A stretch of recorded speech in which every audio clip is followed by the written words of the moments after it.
Si vous me suivez sur Instagram, et si vous me suivez pas, vous attendez quoi en fait? Allez-y tout de suite, c'est Samantha Von Viper. Allez, je vous attends. C'est bon?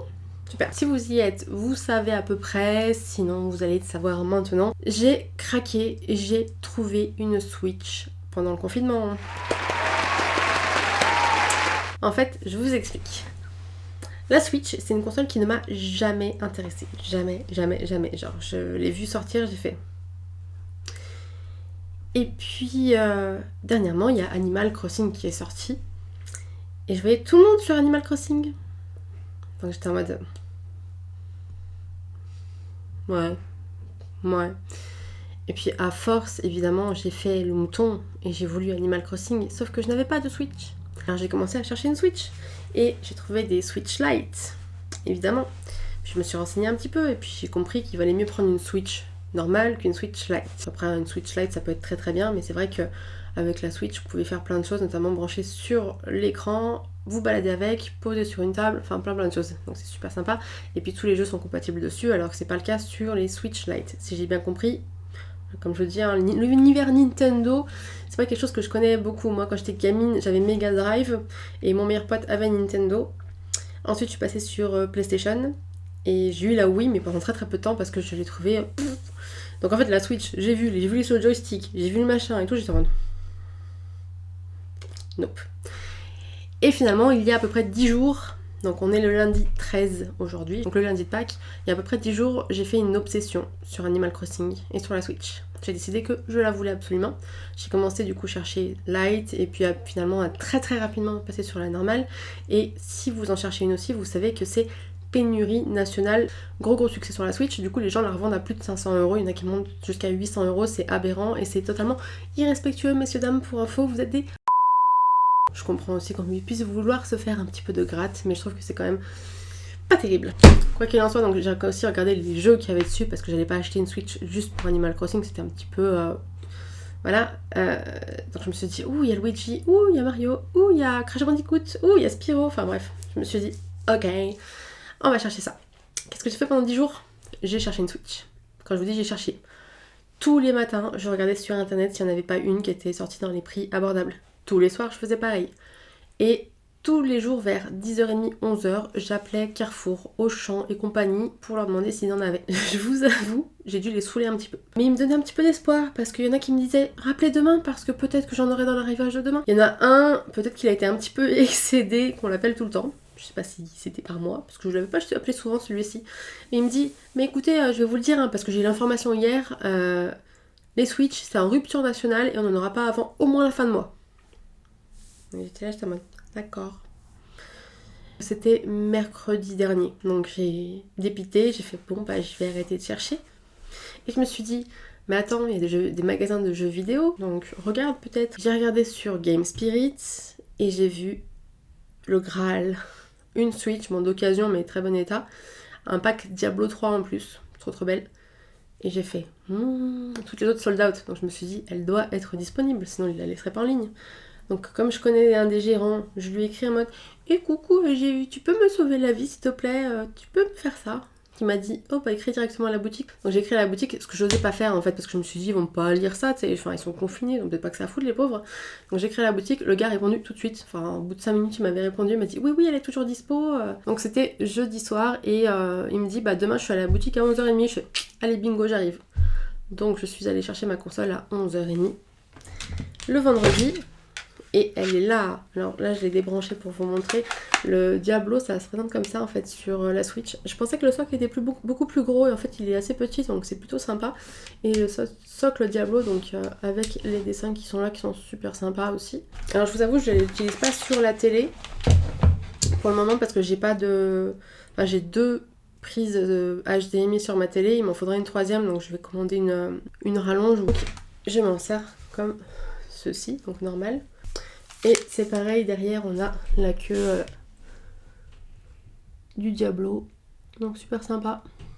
Je la voulais grise, la Switch, je la voulais pas bleue et rose, la rouge, que je trouvais immonde. Et je voulais pas non plus le pack Animal Crossing qui était mignon, mais ma foi... Donc je suis bien contente de l'avoir retrouvée en grise, je suis bien contente de l'avoir trouvée tout court. Et c'est vrai que si vous m'avez sur Instagram, vous avez vu mes péripéties. Enfin voilà. Bon, pour le coup, j'ai décidé de jouer à Animal Crossing. Je pense que la plupart des gens en connaissent. Mais j'ai décidé de vous montrer un petit peu parce que pour moi c'était une grosse découverte, je connaissais pas du tout la franchise. Ce que je vais faire, c'est, je vais pas vous expliquer tout le jeu parce que vous devez connaître vachement mieux que moi. Je vais vous faire moi ma découverte en gros.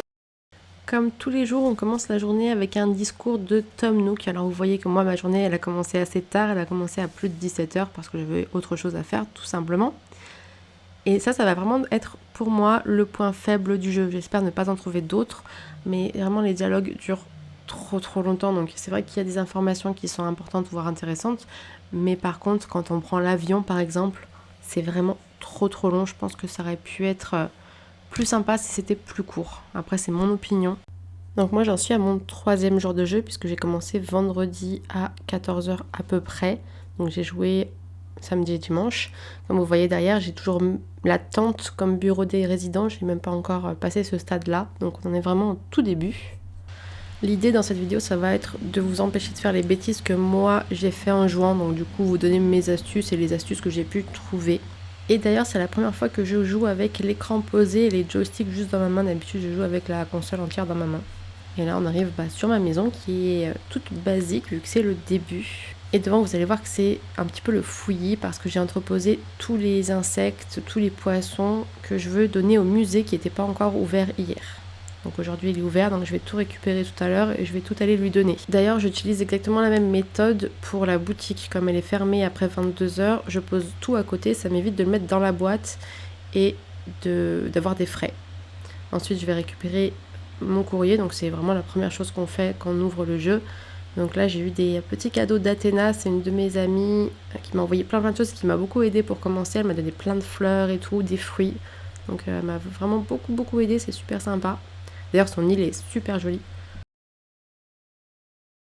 Et là, elle m'a envoyé un lit coquillage et un arbre à chat. C'est trop cool. Trop gentil.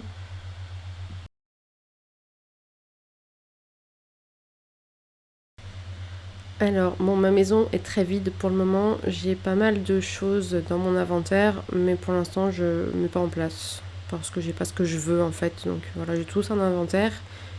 Et je vais ranger tout le reste dedans aussi.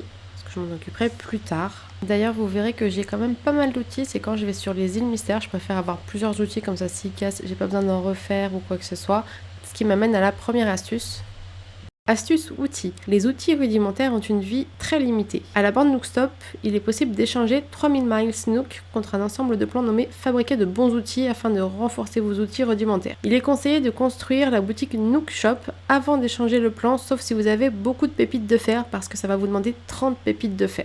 Il sera possible de rallonger la durée de vie des outils grâce à la fonction personnalisée aux établis, mais des kits de personnalisation sont assez chers. À savoir qu'un outil a environ 30 utilisations et que si on veut la prolonger avec le kit de personnalisation, il va falloir le personnaliser juste avant qu'il casse et ça va prolonger la vie de 30 utilisations parce que le système considère que l'objet est neuf. Personnellement, je trouve que c'est assez onéreux à faire parce que un kit de personnalisation, quand vous l'achetez, coûte 600 clochettes. Pour gagner de la place dans mes sacs, personnellement, vous allez voir que je laisse traîner quand même pas mal de choses. Notamment ici, je vais laisser traîner tout ce qui va me servir à créer des objets. Ce qui m'amène à l'astuce sac, parce que je trouve qu'on n'a jamais assez de place. Ok, moi au début, je comprenais absolument pas tout le charabia Animal Crossing. C'est pourquoi des fois, j'étais un petit peu réticente à acheter certaines choses. Mes premières visites sur les îles mystères, du coup, j'ai pas pu ramener énormément de choses puisque je n'avais que 20 emplacements dans mon sac. À savoir donc que le sac peut être agrandi plusieurs fois. Et en l'occurrence, il va être possible de l'agrandir 2 fois. La première fois, c'est assez rapide puisque il suffit de construire sa maison. Personnellement, je l'ai fait à ma première journée, mais je ne savais pas ce que c'était la carte savoir s'organiser. Donc j'ai attendu un petit peu pour pouvoir l'acheter. Donc je vous conseille vraiment de pouvoir acheter cette carte dès que possible, dès que vous avez 5000 miles, parce que ça va vous permettre de transformer votre sac avant emplacement en 30 emplacements. Et un peu plus tard, donc pour moi c'était hier, puisque je fais mon montage un petit peu plus tard par rapport au tournage de cette vidéo. Lorsque le bureau des résidents est amélioré, du coup ce n'est plus une tente, il sera possible d'agrandir encore une fois le sac et d'avoir 40 emplacements. Cette fois-ci, la carte s'appelle Guide du fourpoche et elle coûtera 8000 miles. Je vous conseille vraiment d'avoir au moins 30 emplacements et 40, c'est encore mieux, surtout quand on va sur les îles mystères. On va passer aux fruits. Les fruits, c'est relativement simple. À chaque fois qu'on a une île, on a un type de fruit sur l'île. Moi par exemple j'ai eu les pommiers et ensuite pour avoir les autres c'est vraiment très simple. Vous pouvez trouver des fruits sur les îles mystères, c'est assez aléatoire, le seul fruit que vous allez toujours trouver sur l'île mystère c'est de la noix de coco. Donc c'est le moment de faire son plein de noix de coco, sachant que vous pouvez la vendre 250 clochettes sur n'importe quelle île. Et ensuite, soit vous avez de la chance et vous pouvez, grâce aux îles mystères, trouver tous les fruits qui vous manquent, sinon il va falloir aller vous balader chez vos voisins, chez vos amis.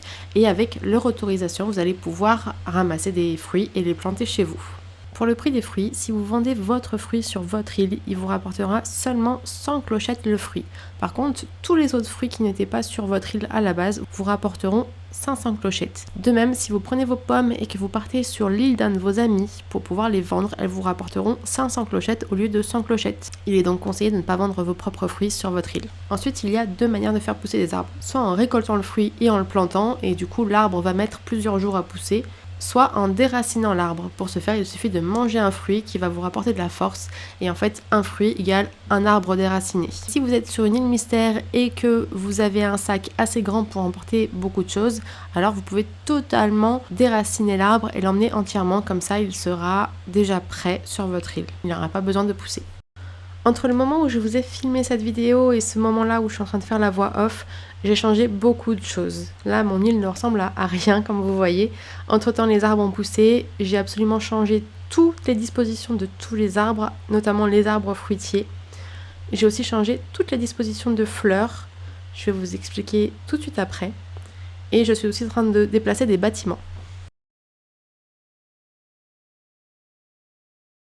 Alors j'ai mis mon musée ici et pour le coup il est vachement trop près, donc encore un conseil, c'est de ne pas se précipiter quand vous voulez poser vos bâtiments parce que ça va coûter cher à les déplacer. Et devant j'ai entreposé mes fossiles aussi, donc comme ça je vais pouvoir aussi tout lui apporter aujourd'hui. Comme pour les fruits, sur Animal Crossing vous allez avoir une fleur de base. Moi perso ce sont les cosmos. Chaque fleur existe en 3 couleurs de base différentes et ensuite il peut y avoir des hybrides. Alors les couleurs de base sont tout simplement le rouge, le jaune et le blanc pour toutes les fleurs. Et pour les types de fleurs, on va trouver les chrysanthèmes, les cosmos, les jacinthes, les lys, les pensées, les tulipes, les anémones, les roses. Donc avec chacune de ces fleurs-là, vous pouvez créer des hybrides comme on le fait totalement dans la vraie vie. Et pour ce faire, il suffit de planter vos fleurs en quinconce, c'est-à-dire un petit peu en quadrillage pour avoir une fleur espacée à chaque fois et puis de les arroser tous les jours. Apparemment c'est un processus très très long, moi j'en ai pas encore des hybrides que j'ai fabriqués moi-même, celle que j'ai c'est Kathleen qui me les a données, donc Athéna.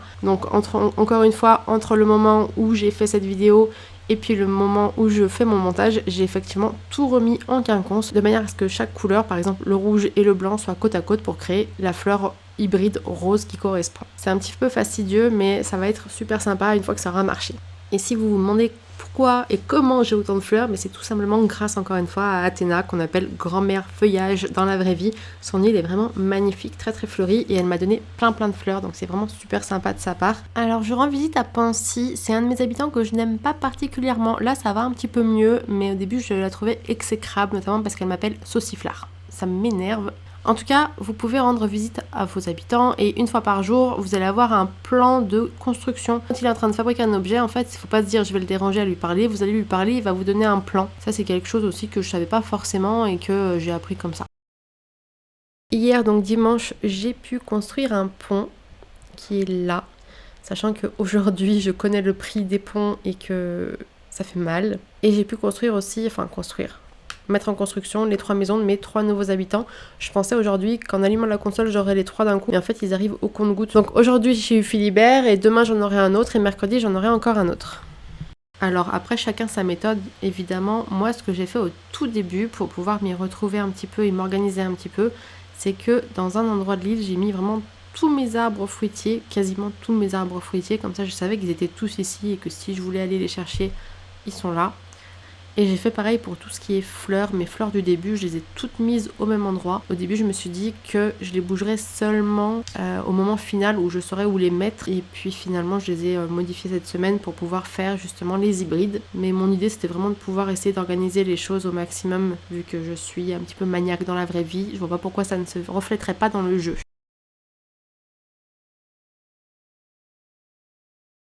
Je vais vous montrer à quoi ressemble le musée, donc si vous voulez pas voir, si vous avez jamais joué avant et que vous voulez pas voir et vous spoiler, passez. Là il est totalement, quasiment vide, il y a du coup que les objets qu'il m'a demandé de lui rapporter pour créer le musée. Et comme ça me fera un avant-après pour quand j'aurai vraiment tout rempli. Donc voilà, le musée il est vraiment très très beau, donc ça donne ça à l'entrée. Ici on va avoir tout ce qui va être dinosaure, donc logiquement moi j'ai donné qu'un seul fossile il me semble quand il faisait sa recherche, donc il ne va pas y avoir grand chose. Alors ouais, là je sais pas ce qu'il y a, là ça va être donc les dinosaures. Mais le musée, ils ont fait un travail les gars, magnifique, rien que pour le musée ce jeu il vaut le coup. Donc voilà, ici ça sera tout ce qui est dinosaures. Donc comme vous le voyez, j'ai rien donné encore. Ah si voilà, un morceau de ça. Donc j'ai ceux qui traînent à l'extérieur, donc je vais faire ça aussi aujourd'hui. Et après voilà, on peut monter par ici, pour aller dans la pièce d'à côté il me semble. Voilà. Vous avez un petit peu de moi aussi vu qu'il y a le reflet. C'est pas fait exprès franchement. Mais c'est un bon angle, je pouvais pas choisir mieux je pense. Hop. Ah oui mais en fait dans le musée vous voyez rien parce qu'il y a trop de moi justement. Est-ce que si j'éteins la lumière, je vais éteindre la lumière, bye. Voilà, pour le musée je vais éteindre la lumière, c'est mieux quand même. Je vais recommencer le musée du coup, vous avez rien vu bichette, je suis bête. Donc là vous avez tout ce qui est dinosaures. Donc, comme je vous l'ai dit, j'ai qu'une fesse de dinosaure. J'espère que les fossiles que j'ai devant, ça va aider à contribuer à tout ça. Encore une pièce de dinosaure qui va être trop cool une fois pleine. Donc là, si je repasse par là, je retombe dans l'autre pièce. C'est trop chou, c'est vraiment super bien fait. Et là, on a des silhouettes des habitants.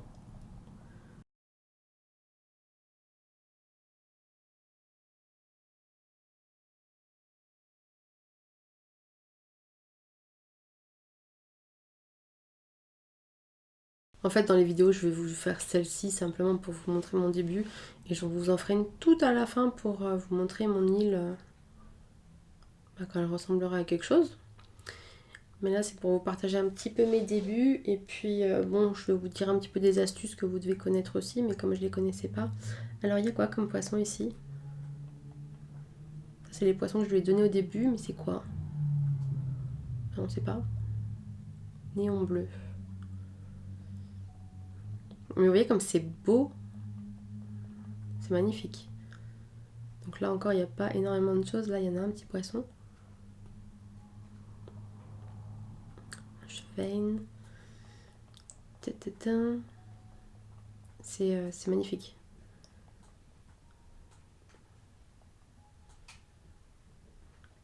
Là, c'est où il y a les requins. Alors là, évidemment, les requins, j'en ai pas trouvé encore. Ah, j'ai quand même un petit poisson dedans. C'est quoi ça? Non, c'est quoi? Je peux pas y aller. Ah, ça, je suis je crois. Cool.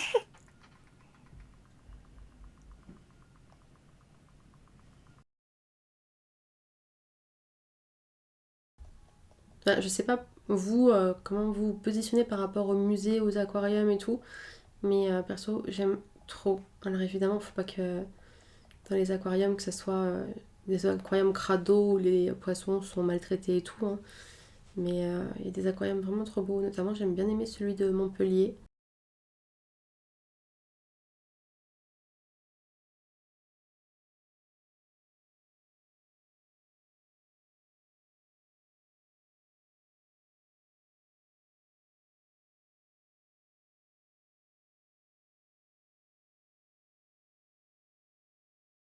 Migales et tout.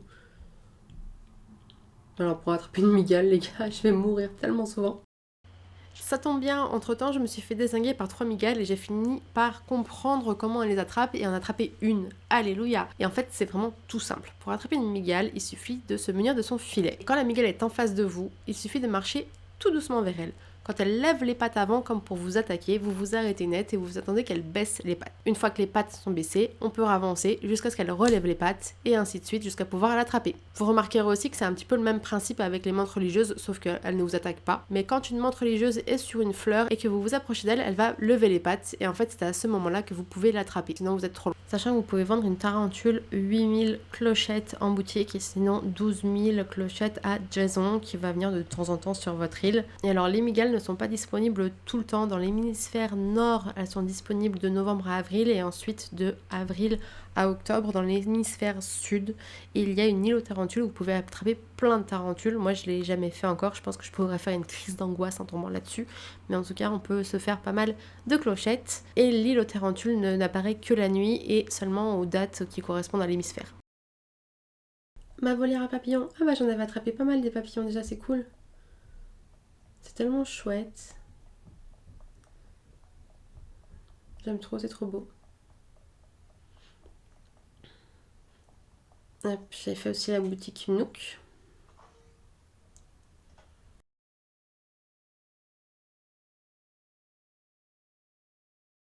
Dans Animal Crossing, on fait aussi de la bourse. Oui, les navets, c'est une histoire boursière. En fait, tous les dimanches matins, vous allez avoir Porcelette qui va venir sur l'île pour vous vendre ses navets. C'est à vous d'acheter autant de navets que vous voulez ou que vous pouvez acheter. Alors moi, je n'ai passé qu'un dimanche sur l'île, mais apparemment, le prix d'achat va pouvoir changer de dimanche en dimanche. L'idée avec les navets, c'est de pouvoir gagner beaucoup de clochettes. Déjà, sachez que vous avez une semaine pour vendre vos navets. Le dimanche d'après, ils seront pourris, donc on ne pourra pas les vendre. Donc en fait, il faut se rendre dans la boutique Nook et voir à quel prix les Nook vont vous racheter vos navets. Sachant que chaque matin et chaque après-midi, le taux de rachat du navet va changer. Donc évidemment, si le taux de rachat est inférieur à celui où vous l'avez acheté, il ne faut pas vendre. Il faut attendre qu'il est monté au maximum, sachant que le maximum est 800 clochettes. À vous de voir ce que vous voulez faire. Moi, je me suis un peu fait avoir parce que dans la semaine, il est monté à 191 clochettes et depuis, il est toujours inférieur à 100 clochettes. Mais quand on a de la chance, ça peut rapporter beaucoup.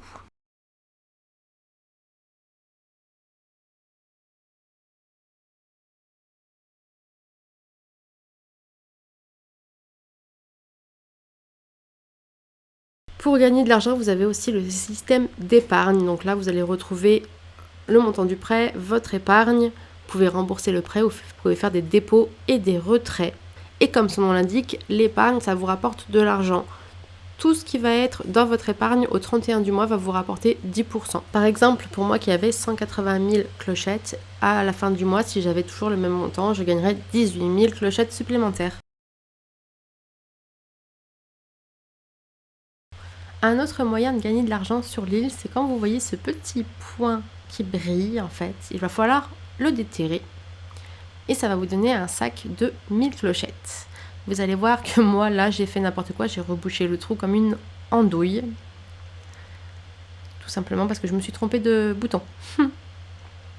Donc chaque jour dans l'île, il va y avoir un endroit où il va y avoir ce petit point qui brille. C'est comme un trésor en fait. Donc on va venir le déterrer tout simplement et on va obtenir un sac de 1000 clochettes à chaque fois.